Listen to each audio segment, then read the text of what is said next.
Hey guys, welcome back to our channel. उम्मीद है आप सब बढ़िया होंगे। आज एक नए विषय के साथ शुरू करते हैं। देखिए जरा, आज का विषय क्या हमारा कि अंग्रेज भारत पर राज कैसे कर पाए, how were the British able to rule India. इसके बारे में जानकारी सबसे पहले मैं ये दे दूं कि आप में से कई बच्चों को कईयों को पता होगा ब्रिटिश हमारे यहाँ पे इंडिया में एक ट्रेडिंग कंपनी के तौर पे, व्यापारिक कंपनी के तौर पे उन्होंने इंडिया पर रूल किया था। लेकिन कैसे किया, तो इसके मैंने एक चार्ट बना रखा है, जो ध्यान समझिएगा। देखिए जरा, तो देखिए संख्या में कम लेकिन फिर भी ताकतवर। हाँ जी, ब्रिटिश संख्या में कम थे, क्वांटिटी में कम थे वो, क्योंकि वो कुछ जहाजों के थ्रू आए थे और कुछ हजारों की संख्या में थे। लेकिन फिर भी उन्होंने ब्रिटिश पे रूल कैसे किया, फॉर 3 प्लानिंग, रणनीति के थ्रू। जरा ध्यान से सुनिए। पहला क्या है, फूट डालो राज करो की नीति। Divide and rule. ब्रिटिश हमारे इंडिया में एक्चुअली में डिवाइड एंड रूल के वजह से काफी फेमस हुए थे, जिनमें उन कुछ लोगों ने योगदान दिया था, जिसमें लॉर्ड डलहौजी, जिनका काम क्या था हमारे यहाँ पर, हड़प नीति। ध्यान रखिएगा, हड़प नीति। ओके। और दूसरा हमारे यहाँ पे लॉर्ड कर्जन, जिन्होंने बंगाल के अंदर 1905 में विभाजन किया था और हिंदू और मुसलमान दो कौम के बीच में उन्होंने अनेकता की स्थापना की थी। ठीक है। और तीसरा लॉर्ड मेंटो, जिन्होंने मुस्लिम कौम के लिए एक अलग से, आप कह सकते हैं, संस्था बनाई थी, इंस्टीट्यूशन, जिसके वजह से बीच में अलगाववाद की भावना आई। ये तीन हमारे जो ये लॉर्ड थे, इन्होंने प्रमुख योगदान दिया किस चीज में, हमारे यहाँ पर फूट डालो में और राज करने की डिवाइड एंड रूल पॉलिसी। दूसरे में आधुनिक हथियार। हाँ जी गाइस, मॉडर्न वेपन।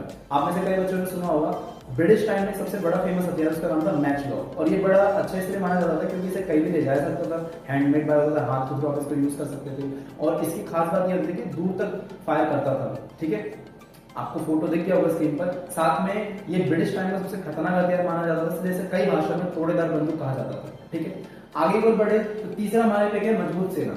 देखिए, मजबूत सेना ब्रिटिश टाइम में सबसे ज्यादा ताकतवर होने के रीजन क्या थे, वहां पे दो प्रकार के आप कर सकते हो सोल्जर्स के ग्रुप बने हुए थे। एक तो सीपॉइज यानी भारतीय सैनिक, जो भारत के सैनिक थे, ध्यान रखना, इंडिया के उस समय लेकिन ब्रिटिश एम्पायर में काम कर रहे थे, यानी सावले रंग के आप कर सकते हो। और दूसरी कैटेगरी यूरोपियन सोल्जर, यानी गोरे लोग थे।